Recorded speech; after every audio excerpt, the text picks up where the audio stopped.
Buenos días, hoy vamos a tratar el tema de las agresiones caninas, pero con un abordaje desde la salud pública y sobre todo atendiendo aspectos conceptuales que significa esta forma de ver los accidentes por mordedura como un puntapié inicial a la temática, pero que luego ampliaremos en el encuentro en vivo. Desde ya, gracias al portal Veterinarios en Web y a la directora María de la Paz Salinas por permitirme participar de este posgrado, y espero que este enfoque nos ayude de alguna manera a repensar el rol del veterinario dentro del concepto Una Salud. Lo primero, por supuesto, es la definición. ¿Qué es la salud pública? Podríamos describirla como el estudio, la vigilancia y la intervención de las administraciones en los procesos sanitarios de las poblaciones. Esto, se entiende, es lo que hace el Estado en relación a los procesos de salud y enfermedad. Pero vamos a separar un poco las ideas. Por un lado, ¿qué es la salud? Y por otro lado, ¿qué es lo público?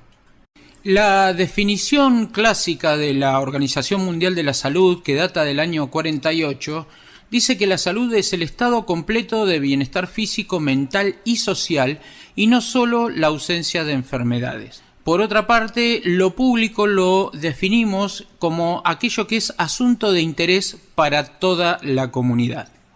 Pero me gustaría arriesgar aquí que ambas definiciones son imperfectas y discutibles. Arranquemos por la segunda definición, el de poblaciones, que se puede decir tiene en sí mismo un abordaje netamente administrativo, haciendo una definición de los hechos biológicos en territorios que en verdad son artificiosos, tales como municipios, distritos, provincias y departamentos, y que muy pocas veces tienen que ver con la biología. Esto puede llevar, en muchos casos, a una distorsión provocada por esa visión administrativo-territorial de lo que entendemos por población y que eventualmente derive después en diagnósticos y abordajes limitados. Veremos más adelante que en cuestiones como el control de la demografía canina en sitios urbanos, comete el error de no entender el ecosistema y tomar medidas diferentes, a veces con una calle de distancia. Municipios que ponen en marcha programas de control poblacional de la fauna urbana colindan en pocos metros con municipios que no toman esas medidas o toman medidas contrarias. Sin embargo, claramente el ecosistema urbano es uno solo. Por otra parte, el concepto de salud para muchos autores tiene un abordaje netamente cientificista porque piensa en los procesos de salud desde un punto de vista académico o científico, dejando de lado otras dimensiones. Para Navarro, por ejemplo, la definición de la OMS evita el problema epistemológico del poder. Dice, la definición de lo que es salud y enfermedad no solo es una cuestión científica, sino también social y política, entendiendo como tales las relaciones de poder dentro de la sociedad.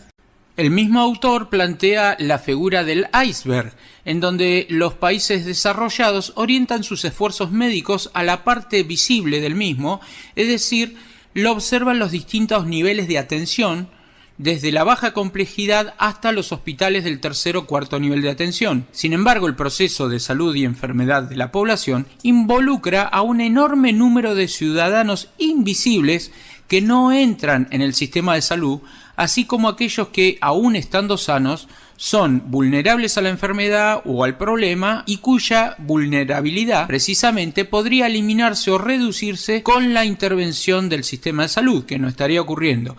Para el autor, el sujeto de intervención del sistema de salud es pues todo el iceberg, o sea, toda la población y no solo la parte visible que entra en el sistema sanitario. Dentro de lo invisible, o al menos dentro de lo poco percibido, me atrevería a decir que podemos poner los accidentes por mordedura. Sin duda, después del evento pandémico del COVID-19, gran parte de la comunidad científica se vio interpelada. Por eso, en salud pública se habla mucho de volver a las fuentes, de tratar de explicar a los diferentes públicos los procesos de salud-enfermedad tal como se estudiaron desde hace tantas décadas. Regresar a aquello que consideramos básico en la salud pública. Por eso, en ese sentido, podemos aplicar a nuestros estudios de veterinaria y de la interacción entre el humano y los animales la famosa tríada ecológica, en la cual analizamos las relaciones entre el agente etiológico, el huésped y el ambiente. Pero para no caer en el mismo error de centrar todo en lo científico, no podemos perder de vista que de estos dos últimos componentes se desprende otra dimensión que las atraviesa, que podemos llamar la dimensión antrópica, aquello que involucra lo social, la cultura, los hábitos, la política sanitaria o su ausencia, la economía y hasta las posturas ideológicas. Por supuesto que estos factores que recién mencioné pueden involucrarse dentro del ambiente humano o en las acciones propias del huésped, pero, en mi opinión, nunca las cosas pueden conceptualizarse en dos dimensiones, sino que se proyectan a una tercera. Incluso cuantitativamente, si es esta dimensión antrópica la que en definitiva más termina condicionando el equilibrio de la tríada, entonces debiera tener su capítulo aparte.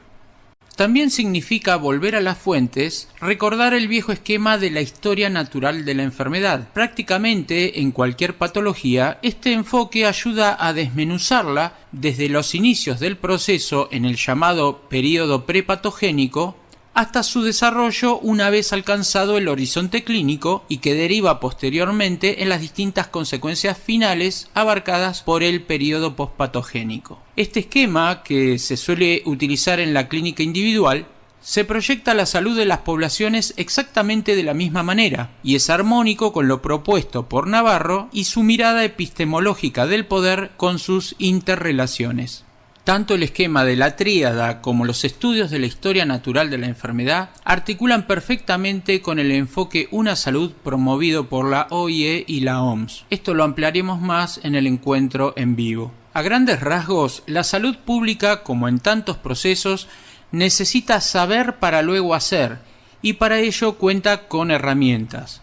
El conocimiento previo, lo que se descubrió de cada proceso, salud y enfermedad, y también el conocimiento actual, las medidas que toma para entender, estudiar, vigilar y tratar cada uno de esos procesos. Estos dos puntos tienen que ver básicamente con el saber. Para el hacer, para ejecutar, la salud pública se centra en la administración de los recursos, sean estos humanos, materiales o financieros. En este contexto vemos a la política como parte de la dimensión antrópica que hablábamos antes, no en su acepción de política partidaria, que es un aspecto solo organizativo dentro de las democracias, sino en el impacto de las relaciones de poder en la más simple definición de la palabra. Desde ese punto de vista, y en un sistema republicano democrático, tenemos que entender que la verdadera postura de la política frente a un problema determinado se centra en la asignación de presupuestos para cada actividad. Allí donde la política tenga su interés es donde irán los presupuestos. Y esta es la dimensión antrópica de la que hablo, que termina influyendo y retroalimentando las cuestiones ambientales, las cuestiones del huésped y a veces incluso hasta las condiciones de la gente.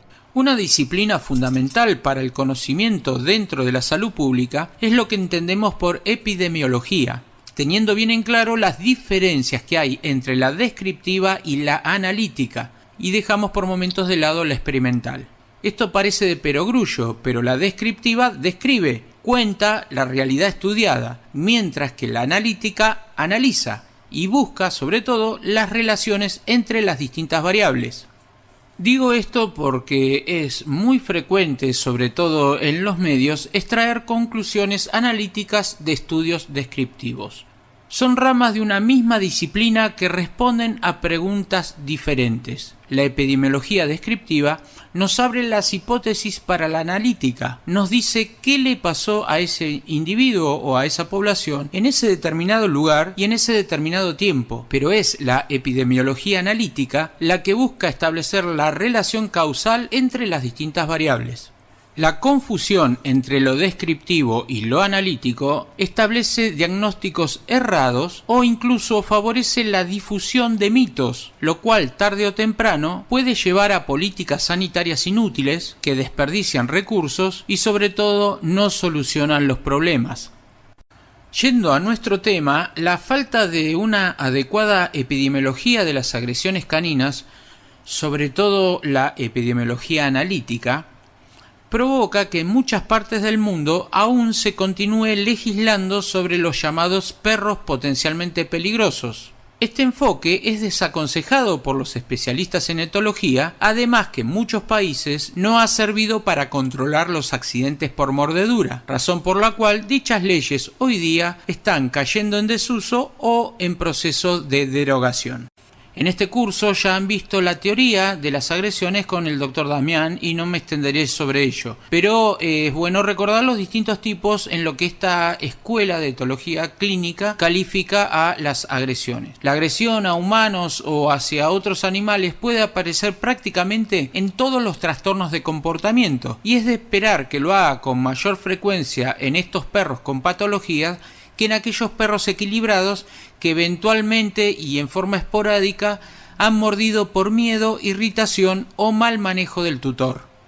Los estudios de las agresiones caninas a las personas presentan mucha variación entre países y lugares, pero se pueden hacer algunas generalidades. Las agresiones caninas representan el 60 al 90% de todas las mordeduras animales, incluyendo a las especies silvestres. Últimamente se observa, sobre todo en Occidente, una tendencia al incremento de las denuncias. Las mordeduras a humanos aparecen más en verano. Los agresores son perros de la casa o por lo menos animales conocidos de la víctima, y los niños son los más afectados. Aún así, los mordidos que ingresan al sistema de salud suelen ser pocos en relación a los accidentes por mordedura estimados por encuesta. Hay que tener en cuenta que históricamente los accidentes por mordedura se relacionan con la epidemiología de la rabia y se definen como accidentes potencialmente rábicos, al menos para los sistemas de vigilancia epidemiológica.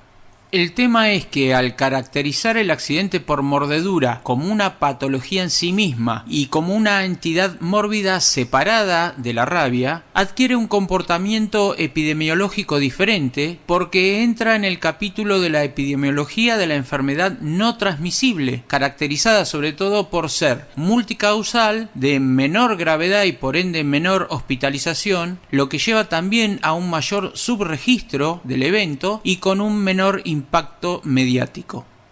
Capítulo aparte para los accidentes por mordedura de los perros sueltos, vagabundos o de costumbres ambulatorias. Estadísticamente son de menor porcentaje, pero generan mucho descontento social. En relación a los aspectos de la etología clínica, presentan grandes limitantes tanto en el diagnóstico como en las posibilidades terapéuticas del agresor, cuando a veces ni siquiera se lo individualiza. En este caso se debiera trabajar en el conjunto, o sea, en las jaurías o asentamientos de animales que se producen en determinadas áreas o territorios urbanos, para tomar en cuenta y estudiar las variables que entran en juego para que se concrete este tipo de agresión. El estudio de la tríada ecológica asociada a este tema nos tendría que llevar a comprender la masa crítica o umbrales mínimos tanto de la población canina como de los trastornos de conducta asociadas a la especie y que inciden directamente en la problemática. Masa crítica de la población canina, un área en donde no haya perros, obviamente no habrá accidentes por mordedura, y con eso hablamos de demografía de la fauna urbana. Estoy centrado en esto, básicamente. El problema de los perros ferales en áreas rurales daría para otra charla. Y masa crítica también de los trastornos de conducta que conllevan agresión. Tanto los factores predisponentes como los determinantes estarán influenciados por la masa crítica de la población y la patología. Hablando de demografía de la fauna urbana, el término sobrepoblación canina en las ciudades se usa con mucha frecuencia, pero generalmente se lo utiliza en forma errada. Desde el punto de vista biológico, cuando una especie tiene recursos disponibles y carece de depredadores, alcanza la capacidad de carga dentro de un ecosistema para luego amesetarse a niveles en los que se pueda mantener. Desde ese punto de vista, el ecosistema ciudad, al menos en las ciudades de Latinoamérica, le brinda a la especie canina cantidad de recursos por las que puede aumentar su reproducción. Pero no tenemos sobrepoblación, o por lo menos no sabemos que la tenemos, en la medida que no podemos cuantificar dichos recursos y saber hasta dónde puede explotar la especie desde el punto de vista demográfico. Lo que suele ocurrir y lo que se observa y lo que a veces incluso se toma en cuenta para diseñar políticas sanitarias es que la percepción pública de la población canina, las molestias que ocasionan los perros como accidentes o mordeduras, suele estar en un umbral muy por debajo de la sobrepoblación. La sociedad se molesta o se siente desbordada por la cantidad de perros en la calle mucho antes que el ecosistema alcance su capacidad de carga. Esto desencadena reacciones diversas, controversias en la opinión pública y, como dije antes, a veces medidas sanitarias no siempre acertadas. Para solucionar esto necesitamos más epidemiología, sobre todo de la analítica, no solo de la descriptiva, que obviamente es importante, pero debemos buscar más las relaciones causales. Necesitamos más etología clínica, estudios del accidente por mordedura, del entorno y las circunstancias en las que se dieron, y servicios públicos de etología clínica en aquellas ciudades que tengan realmente este problema. Necesitamos mucho de sindínica, la ciencia que estudia los factores de riesgo, es un término que proviene del área industrial, y hablando de esto necesitamos mucha transdisciplina, ya que nadie se salva solo.